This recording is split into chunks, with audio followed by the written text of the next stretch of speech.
¿Qué tal? Bienvenidos, muy buenas tardes. Está comenzando Sujetos de Derecho. Hoy vamos a estar hablando de obras sociales, prepagas, qué hacer ante circunstancias adversas, qué es lo que dice la ley. También dialogamos sobre accidentes de trabajo, enfermedades profesionales y uno de los temas que abordamos tiene que ver con una vigente actualidad de la conformación de la Corte Suprema de Justicia de la Nación. 3 temas para Sujetos de Derecho que comienza de esta manera.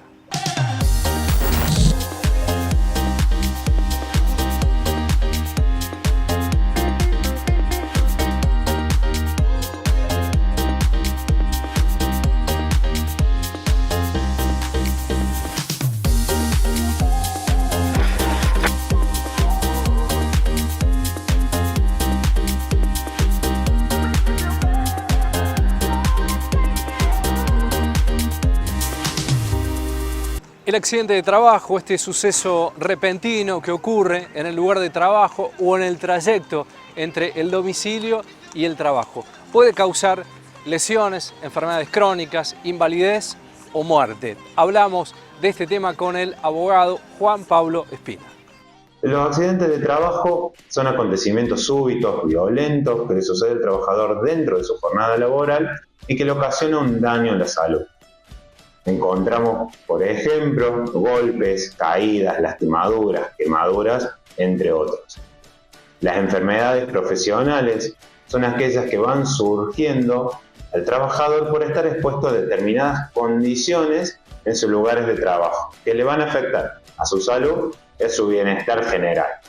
Por ejemplo, estas condiciones pueden ser condiciones sonoras, que provocan enfermedades relacionadas con la pérdida de la audición, movimientos repetitivos que pueden ocasionar tendinitis, síndrome de túnel carpiano, mala posición, lumbalgias, esfuerzos excesivos, hernias, entre otras enfermedades, ¿no? La diferencia fundamental para diferenciar entre un accidente de trabajo y una enfermedad profesional tiene que ver con el factor tiempo. Cuando hablamos de accidente de trabajo hacemos referencia a algo que es espontáneo, no predecible en el momento. En cambio, las enfermedades profesionales se van produciendo a lo largo del tiempo, a lo largo de la jornada laboral y durante generalmente mucho tiempo, años quizás, hasta que empieza a aparecer el síntoma y se empieza a hacer visible.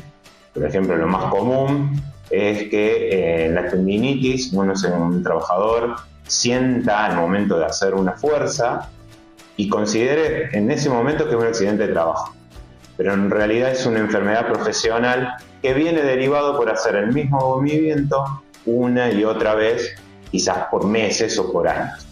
Lo principal a tener en cuenta es que el empresario o el empleador tiene que otorgar en un lugar o un ambiente de trabajo con todas las condiciones de seguridad y de condiciones de salubridad necesarias para disminuir tanto los accidentes de trabajo como las enfermedades profesionales.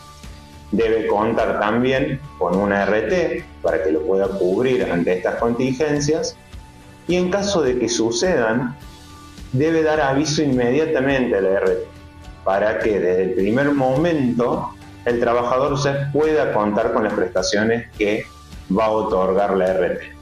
En caso, que es una pregunta que suelen hacer en el estudio, ¿qué pasa si el empleador no hace esa denuncia? Bueno, en ese caso el trabajador también tiene la posibilidad de hacerlo y para eso cuenta con 3 vías. Una vía telefónica, llamando al número que provee la RT, presencialmente en las oficinas de la RT o mediante la pieza postal, un telegrama de trabajo, donde se le va a informar a la RT que ha producido tal accidente de trabajo o tal enfermedad profesional. Es importante, también es una obligación en un lugar visible, al menos para los trabajadores, los datos de la RT, cuál es la RT que lo va a cubrir, en dónde puede hacer las denuncias, un número de contacto, entre otras. Hay algunos empleadores que por su capacidad económica, por la gran cantidad de trabajadores que tiene, se pueden autorregular a sí mismos, pero en ese caso sigue estando obligado a cumplir con las mismas prestaciones como si fuera una RT. Para lo que es seguridad de trabajo es algo bifronte, corresponde tanto al trabajador como al empleador.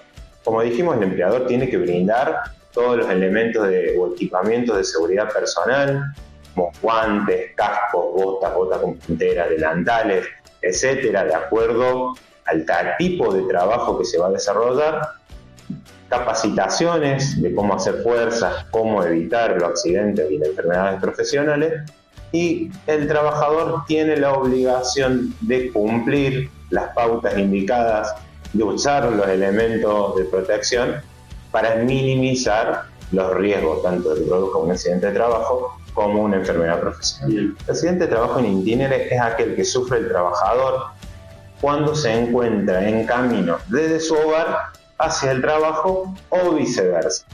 Es importante, para que sea considerado como accidente in itinere, que el trabajador no haya alterado por cuestiones ajenas al trabajo el camino propio desde su casa hacia el trabajo. Si por algún motivo se ve en la necesidad de hacerlo, por ejemplo por razones de estudio, que sale del trabajo y tiene que ir a una universidad o un colegio a terminar sus estudios, se debe notificar fehacientemente al trabajador para que éste dé aviso a la RT y sea cubierto también en ese trayecto que va a realizar. No hay un rango de tiempo determinado, eso va a depender un poco de la distancia, de las ciudades en las que encontremos. No es lo mismo una ciudad como Río Cuarto que quizás como Córdoba o ciudades más grandes, incluso como Buenos Aires. Sí, lo que cubre es el trayecto, como dije, desde el hogar del trabajador hacia el trabajo. Tampoco es necesario que vaya siempre por las mismas calles y tenga que un recorrido siempre obligatorio, pero sí cubre el trayecto, ¿no?, desde tu trabajo hacia el hogar. Suele ser bastante dinámico, hay casos y casos, lamentablemente a veces se termina acudiendo a la justicia. Esto se debe más que nada a que muchas veces la RT se niega a considerar algún accidente como accidente de trabajo o alguna enfermedad producto de la exposición propia de cada trabajo. Cuando eso sucede, hay que iniciar un trámite de comisiones médicas para que evalúe el trabajador, lo diagnostique, determine si realmente es un accidente de trabajo o una enfermedad profesional, y recién ahí poder acudir a la justicia, ¿no?, para obtener estas prestaciones que deben ser brindadas. Están definidos por la ley. En el caso de las enfermedades profesionales hay un listado de enfermedades profesionales que vienen derivadas a determinadas patologías o condiciones del trabajo. Esto no quiere decir que cubra solamente estas, sino que va a cubrir otras enfermedades siempre se pueda probar una causalidad entre el trabajo, labor que yo hacía, las condiciones en las que yo estoy expuesto y la enfermedad que estoy padeciendo producto, ¿no?, de esta combinación. Cuando hablamos de un cúmulo de trabajadores que hay en esta ciudad al menos, son mínimas, no creo que sea algo masivo, no todas las empresas tienen accidentes todos los días. Lo cierto que va a depender también un poco de las campañas de prevención que haga la empresa, la provisión de materiales y equipos de protección personal que haga la misma empresa. Es decir, que mientras mayores con mejoras saludes dentro del puesto de trabajo, menores van a ser los accidentes de trabajo y las enfermedades profesionales. Nos vamos a la pausa, la primera. Recuerden que estamos en vivo en nuestro canal de YouTube y también en todas nuestras redes sociales. Allí nos pueden encontrar como Sujetos de Derecho. Pausa y ya venimos.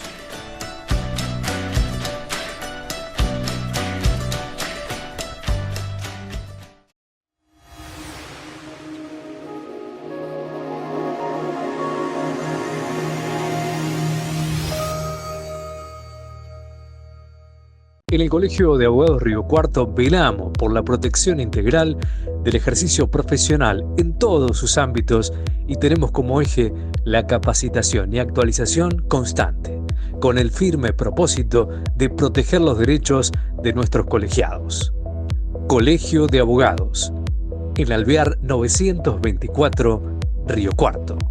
En Veterinaria Mendieta nos ocupamos de tu mascota y le damos toda la atención que necesita. Clínica, accesorios, peluquería, alimentos balanceados, ecografías. Veterinaria Mendieta, el mejor premio para tu mascota. Gobernador Guzmán 1434, Río Cuarto.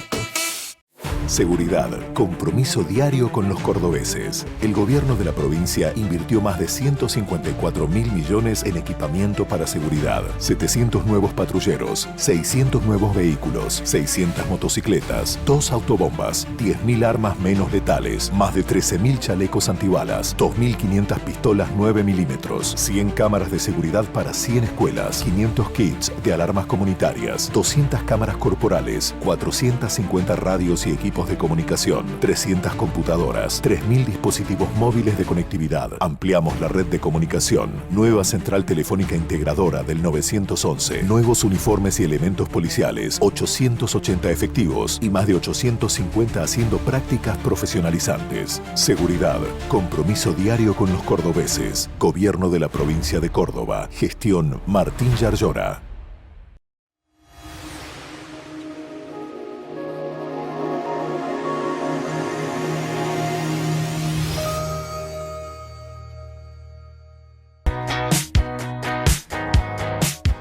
Todos tenemos derecho a acceder a una cobertura de salud durante la edad productiva y también a partir de la jubilación, tanto si el servicio se da a través de una obra social o de una prepaga. En cualquiera de los casos existen obligaciones básicas que se tienen que cumplir sí o sí, pero podría suceder que eso no suceda. Hablamos de este tema con el abogado Agustín Sánchez.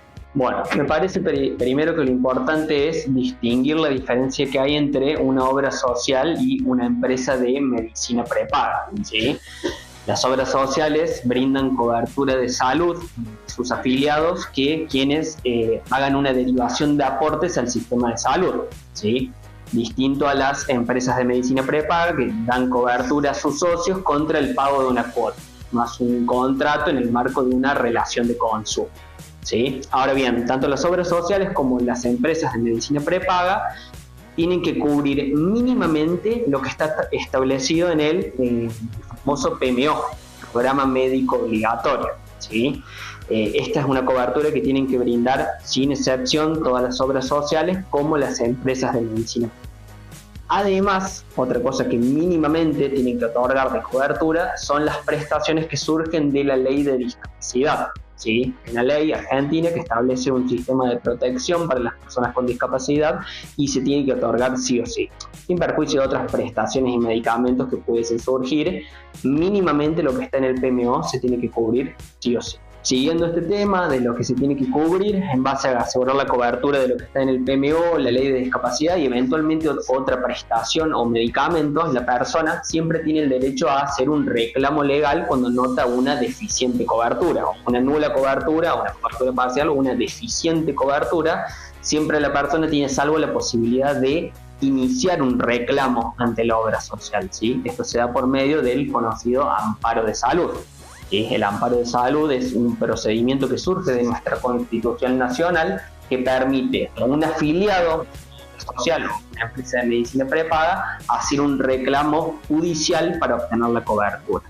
¿Sí? Este procedimiento trata de ser un procedimiento muy breve que está previsto en la ley, mucho más breve que otro tipo de juicios, como lo es un juicio laboral, para que pueda obtener la cobertura que le corresponde.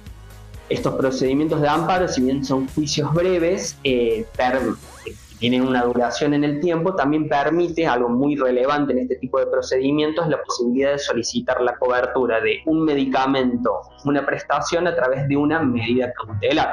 ¿Sí? Esto permite que el paciente, que el amparista que tiene un problema, que no le otorgan una cobertura en razón de un medicamento o una prestación, poder solicitarla cautelarmente. ¿Lo que quiere decir? Transita todo el juicio de amparo de salud y antes de ello la persona da cuenta con la prestación, acreditando ciertos requisitos. ¿Esto por qué es? Es para justamente que la persona no vea perjudicada su derecho a la salud justamente por el curso de un proceso judicial que puede llevar un tiempo. De cualquier forma, el amparo de salud no es por sí mismo una herramienta independiente y requiere antes obviamente un trámite previo. Nosotros acá siempre recomendamos que antes de presentar el amparo de salud se haga un reclamo previo en la obra social, ¿sí? A ver si está la posibilidad incluso de evitar una presentación judicial. Nosotros recomendamos que el reclamo previo para obtener una cobertura se haga de la forma ordinaria, como haría uno acudiendo a una obra social o una empresa de medicina prepaga, solicitar la cobertura por las vías ordinarias que establece la prepaga o la obra social. Los casos más comunes por los que suele haber amparos de salud mayormente son los casos de discapacidad. ¿Sí? Esta ley de discapacidad que viene a establecer una cobertura íntegra, o sea, una cobertura del 100% de todas las prestaciones y medicamentos que necesite la persona con discapacidad. Muchas veces la obra social suele ser reacia a otorgar la cobertura íntegra. Por ahí otorgan coberturas parciales, o este medicamento no te lo otorgo, te otorgo este otro. Suelen brindar como estas trabas por ahí al paciente, que ven justamente la situación de lidiar además con su discapacidad. ¿Sí? Esos suelen ser los mayores casos, pero también hay muchos otros casos, por ejemplo, de aquellos procedimientos que son más costosos para las obras sociales o las prepagas, como lo es ahora últimamente el tema de los procedimientos de fertilización asistida, incluso cirugías también suelen presentarse amparo por eso, y también el tema de personas con diabetes. Por ahí las obras sociales y prepagas, cuando se tratan de medicamentos o tratamientos de personas con diabetes, suelen otorgar trabas. Bueno, en el caso de los jubilados también se da una situación particular, tanto el jubilado como la persona que se quedó sin trabajo, se da una situación particular porque produce un cambio sustancial en las condiciones personales del afiliado, si se quiere, ¿sí? La situación más vulnerable se da en el jubilado, tal vez se da, ¿por qué? Porque el jubilado normalmente existe ya lo que es el régimen del PAMI, ¿sí? Es importante tener en cuenta que el régimen del PAMI es de adhesión voluntaria para el jubilado, ¿sí? Un jubilado no está obligado necesariamente a ir al régimen, ¿sí? El jubilado en este caso puede optar por conservar la obra social que tenía antes de acceder a la jubilación, de acceder a otra obra social que otorgue cobertura a jubilados, o adherirse voluntariamente al régimen. Lo recomendable es, antes de verificar esta situación, hacer el reclamo que corresponda antes de acceder al beneficio jubilatorio. Ir adelantando con la obra social, la intención de conservar la obra social, ver la información que se brinda al respecto y demás.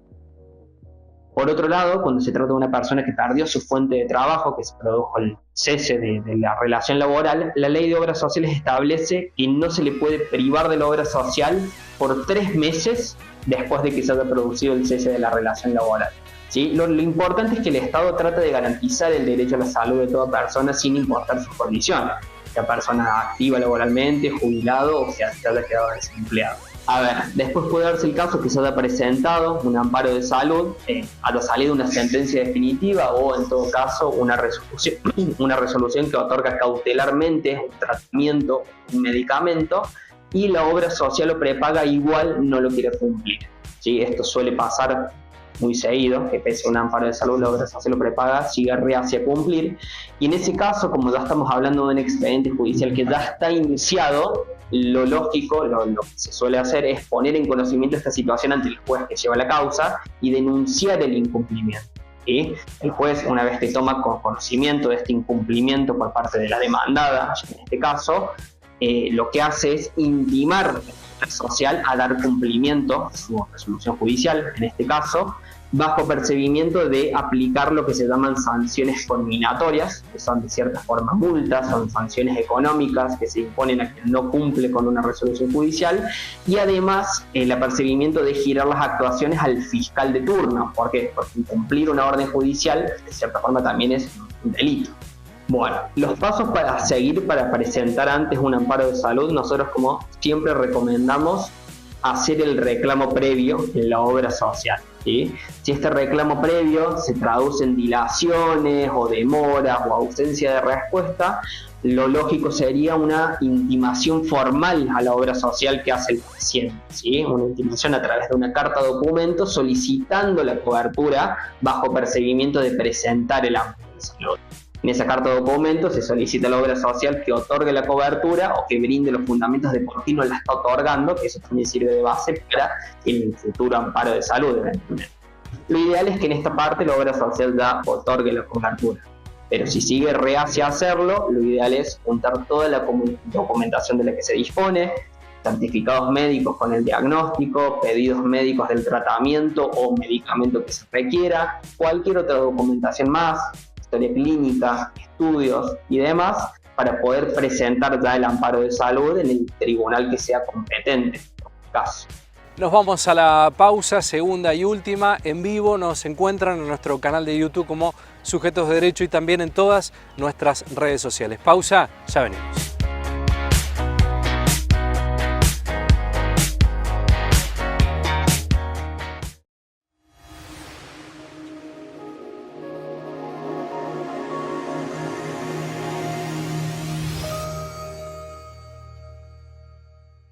En Veterinaria Mendieta nos ocupamos de tu mascota y le damos toda la atención que necesita. Clínica, accesorios, peluquería, alimentos balanceados, ecografías. Veterinaria Mendieta, el mejor premio para tu mascota.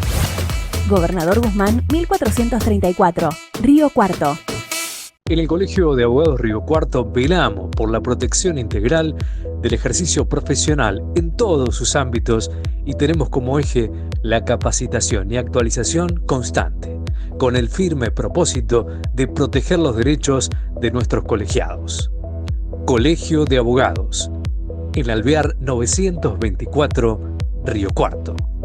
Seguridad, compromiso diario con los cordobeses. El gobierno de la provincia invirtió más de 154.000 millones en equipamiento para seguridad. 700 nuevos patrulleros, 600 nuevos vehículos, 600 motocicletas, 2 autobombas, 10.000 armas menos letales, más de 13.000 chalecos antibalas, 2.500 pistolas 9 milímetros, 100 cámaras de seguridad para 100 escuelas, 500 kits de alarmas comunitarias, 200 cámaras corporales, 450 radios y equipos de comunicación, 300 computadoras, 3.000 dispositivos móviles de conectividad. Ampliamos la red de comunicación. Nueva central telefónica integradora del 911. Nuevos uniformes y elementos policiales. 880 efectivos y más de 850 haciendo prácticas profesionalizantes. Seguridad. Compromiso diario con los cordobeses. Gobierno de la provincia de Córdoba. Gestión Martín Yarlora.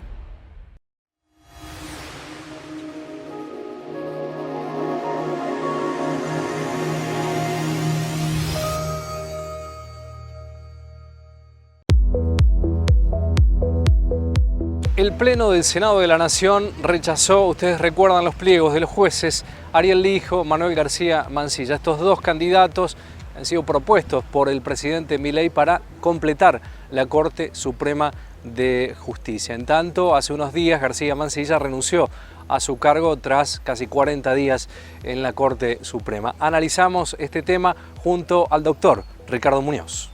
Bueno, no se puede decir que haya un número ideal de integrantes de la Corte. Hoy podemos decir que la Corte, de acuerdo a las disposiciones legales en vigencia, debería tener 5 integrantes y por renuncias de sus integrantes, hoy en la actualidad está integrada por solamente 3 personas.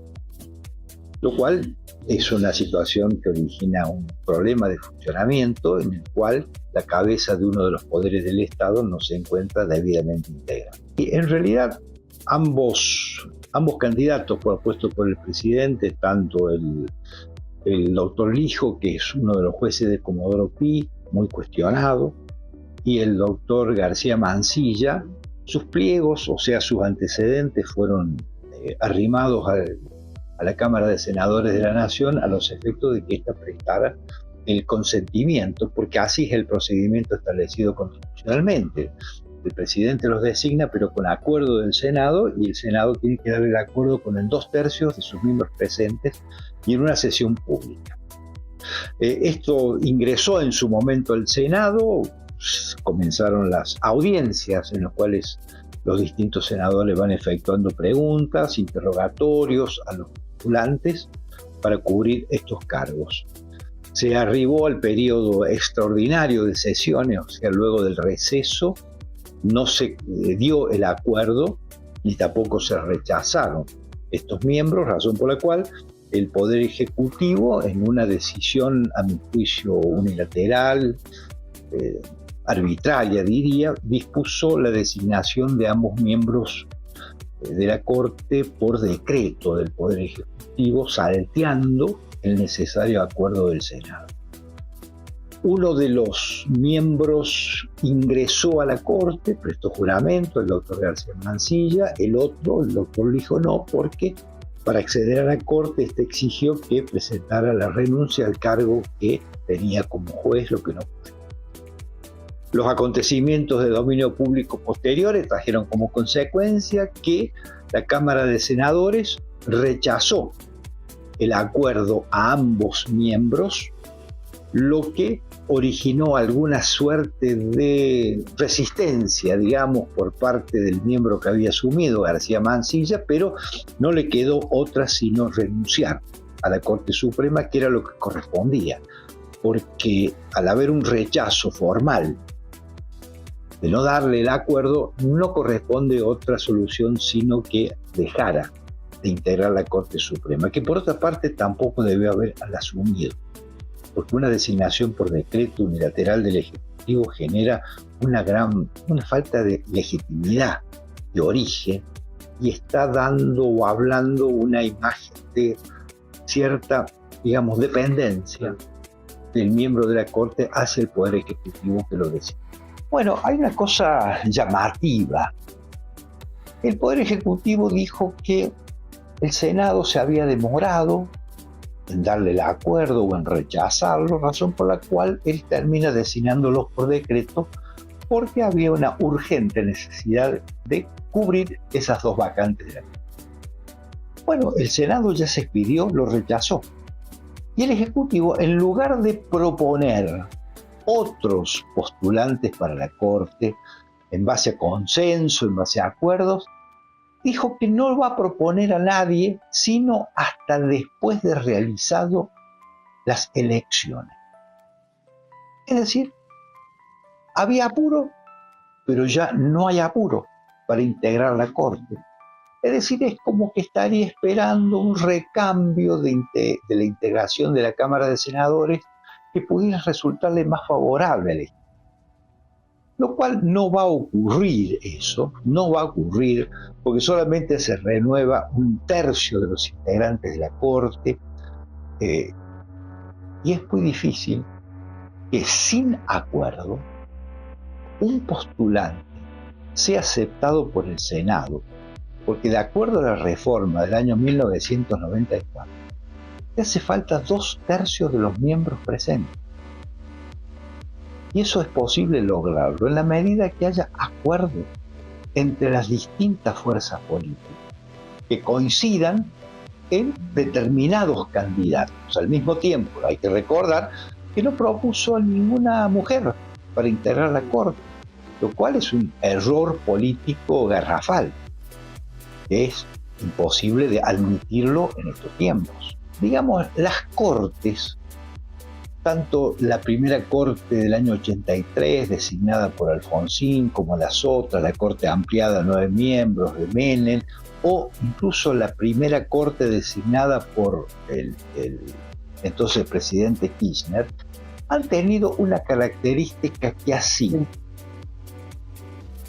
ser deferentes con el accionar del Poder Ejecutivo en el sentido de no poner trabas que obstaculicen las decisiones de gran política adoptada por cada uno de estos gobiernos. Pero eso no significa, el ser deferente no significa ser adicto o convalidar todo lo que un gobierno realiza, sino que debe tener en cuenta básicamente que la Corte es un tribunal de garantías constitucionales que debe defender el mantenimiento y sostenimiento de las reglas de juego de la democracia y básicamente los derechos de los habitantes, los derechos humanos de los habitantes. Esa es la mira que hay que tener. Tiene que haber una perspectiva de derechos por parte de la Corte, de tal modo que no puede aceptar cualquier cosa que el Ejecutivo haga. Y hay una cuestión que es llamativa de la actual Corte. A poco de asumir, el actual presidente dictó un decreto de necesidad y urgencia, el 70/2023, que modificaba numerosas normas. Modificó numerosas leyes en muchos de los casos que habían sido adoptadas por gran consenso, como por ejemplo hasta el propio Código Civil y Comercial de la Nación. Bueno, de un plumazo, el Ejecutivo dictó un decreto de necesidad y urgencia que arrasó con el orden jurídico. El planteo llegó a la Corte, pero la Corte lo descarta por razones formales, procedimentales, a la impugnación que distintos sectores realizan a ese decreto. Y en definitiva, ese decreto tiene vigencia, tiene validez. Es un decreto que vació de atribuciones al Congreso de la Nación. En definitiva, la Corte, hay más que deferente, fue una Corte que convalidó una barbaridad jurídica que hizo este gobierno. Llegamos al final del programa. Gracias como siempre por la compañía. Recuerden que estamos en nuestro canal de YouTube, nos encuentran como Sujetos de Derecho y también en todas nuestras redes sociales. Allí nos pueden escribir con alguna inquietud y alguna pregunta que quieran que tratemos en nuestro programa. El próximo domingo a las 13 y por Canal 13 nos reencontramos. Gracias por la compañía y buen fin de semana.